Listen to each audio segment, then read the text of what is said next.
Mr. President, do you support the Justice Department's decision for a new interview with Delane Makswell? Are you urging the Attorney General to pursue this? I don't know anything about that. They're going to, meet with her? They're going to. Your Deputy Attorney General reached out to Attorney Delane Makswell to request a new interview. Yeah, I don't know, but I think that would sound appropriate. Yeah, are you concerned that your Deputy Attorney General, as your former attorney, will be conducting the interview considering?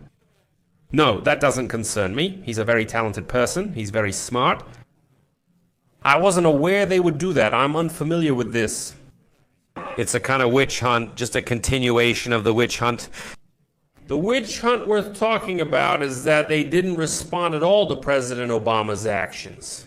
Tulsi Gabbard to what they did with the island. In 2016, starting from 2016. Year and continuing until the 2020 elections, they tried to rig the elections and were caught. And for this, there should be very severe consequences.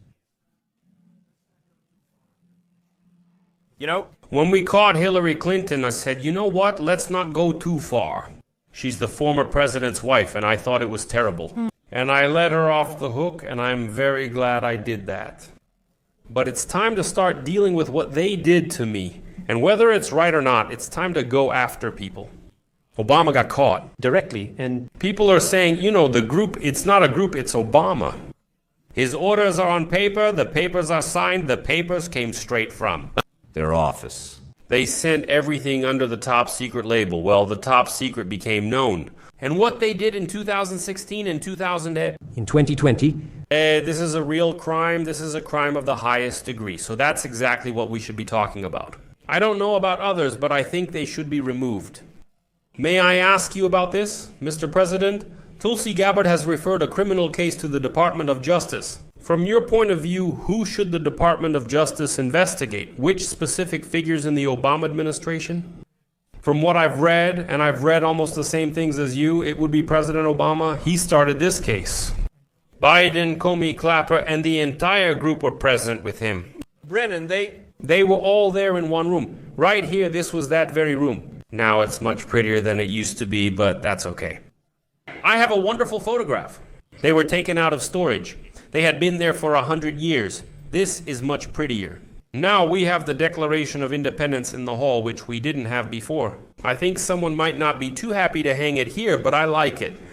But you know what? If you look at these documents, they're absolutely cold. And that was President Obama. There were people, not that many. They Also participated, but the leader of the gang was President Obama, Barack Hussein Obama. Have you heard of him? Despite the press covering for him his entire life, he's the one they admire. There's no question about his guilt.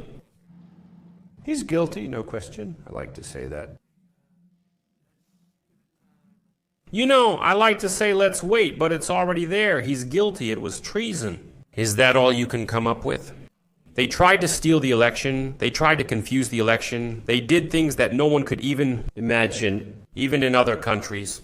You've seen some pretty rough places. This man has seen some pretty rough places, but you've never seen anything like this. And we have all the documents.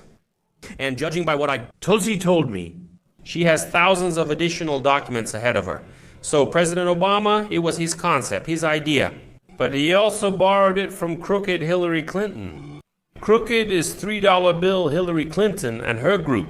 The Democrats spent $12 million on Christopher Steele, so that he would write a report that turned out to be absolutely fake. It took 2 years to figure that out, but it turned out to be a completely fake report, a made-up story, and they used it. The only thing they couldn't do was this. And perhaps the only thing I respect the press for in recent years is that they refused to write about it before the election. They refused to Publish it. report it. Steele was a complete disaster, full of lies, fabrications, and fraud.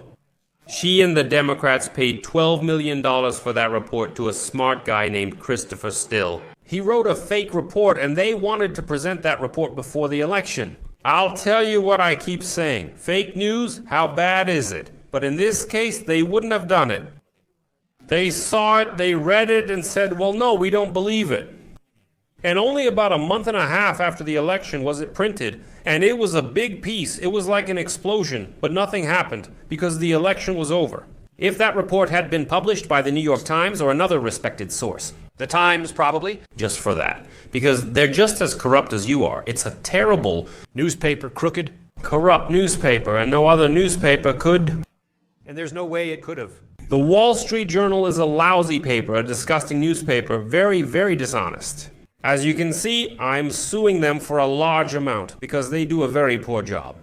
It really has a beautiful name, but in my opinion, it's a terrible newspaper and it might be corrupt.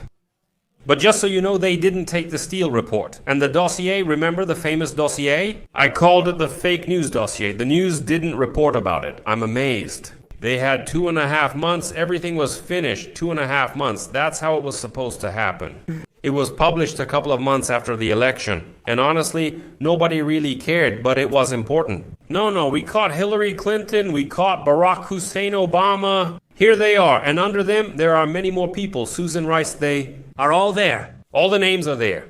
And probably they decided that this would be secret information and no one would ever see it again. That's not how it works. This is probably the most incredible thing I've ever read. So you should read it and stop talking nonsense, because this is very important. This is an unprecedented event in our nation's history. And by the way, this escalated into the race of 2020, and the race of 2020 Was rigged. and those were rigged elections, and because they were rigged. In our country, we got millions of people, we had inflation, we solved the inflation problem, but because of it, millions and millions of people came to our country. And people who shouldn't be there. Shouldn't be there. People. From gangs, from prisons, from psychiatric hospitals, people we don't want to see in our country, and people we are now removing. Dangerous people? 11,888 murderers, many of them, more than 50% killed more than one person. Pursued. It's unpleasant for me to say this in front of such a distinguished guest, but they asked me a question and I have to answer. No. The leader, Barack Hussein, Obama, Hillary Clinton was next to him, and Sleepy Joe Biden too, and all the others as well. Comey, Clapper, that whole group. And they tried to rig the election, and they got caught, and they really did rig the election in 2020.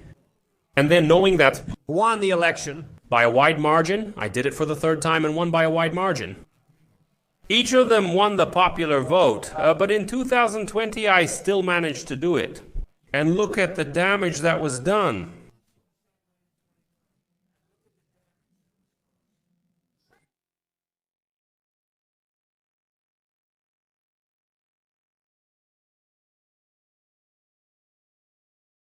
Subtitles created by